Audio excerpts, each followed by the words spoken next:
Quantum number या subsidiary quantum number, इसके बहुत सारे नाम हैं, या angular momentum quantum number. Angular momentum quantum number. अभी हमने पढ़ा शेल में इलेक्ट्रॉन है। अब शेल के अंदर बेटा होता है सब शेल। शेल के अंदर क्या है? सब शेल्स हैं। तो ये सब शेल्स हमें एल की वैल्यू से पता चलेंगे। तो शेल के अंदर सब शेल है, इसका मतलब एन और एल की वैल्यू सेम नहीं हो सकती। एन और एल की वैल्यू सेम नहीं हो सकती। तो एल की वैल्यू क्या होगी? n-1। ठीक है जी। तो यहाँ से हम सब शेल का पता करेंगे। एल की वैल्यू है n-1। अब यहाँ पे अगर मैंने n की वैल्यू 1 ली तो l क्या हो जाएगा? 0।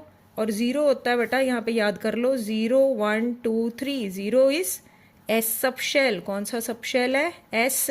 1 is P, 2 is D, 3 is F, 4 is G. तो ये सब शेल्स के नाम है। Sharp, principal, diffused, based on the spectral lines हमारे पास कैसी आ रही हैं, तो उनके फर्स्ट अल्फ़ाबेट लिए गए हैं। Sharp, principal, diffused, fundamental. G was discovered later on. अब यहाँ पे देखो, इसको लिखेंगे कैसे? n इक्वल टू 1, यहीं से कन्फिग्रेशन नहीं बनेगी। तो 1 को ऐसे ही लिखेंगे बेटा। 0 के लिए क्या आ जाएगा हमारे पास? s। तो फर्स्ट हमारे पास कौन सा सब शेल बना? 1s, यानी फर्स्ट फ्लोर पे एक ही कमरा है बेटा, 1s। अब सेकंड फ्लोर पे जाएंगे, n इक्वल टू 2। तो l n-1 से 1 आता है, लेकिन मुझे 0 भी लेना है और 1, दोनों वैल्यूज़ लेनी है। प्रिंसिपल क्वांटम नंबर को आगे वैसे ही लिखेंगे। 0 से क्या आएगा?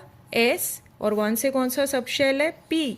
यानी सेकंड फ्लोर पे बेटा 2 कमरे हैं, 2s 2p। फर्स्ट फ्लोर पे एक ही था। इसी तरह थर्ड फ्लोर पे 3 कमरे आ जाएंगे, 0 1 2 n-1।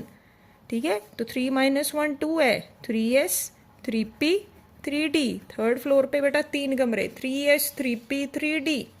इसी तरह फोर्थ फ्लोर पे जाएंगे, l होगा 0 1 2 3, 4s 4p 4d 4f। तो फोर्थ फ्लोर पे 4 कमरे रहेंगे।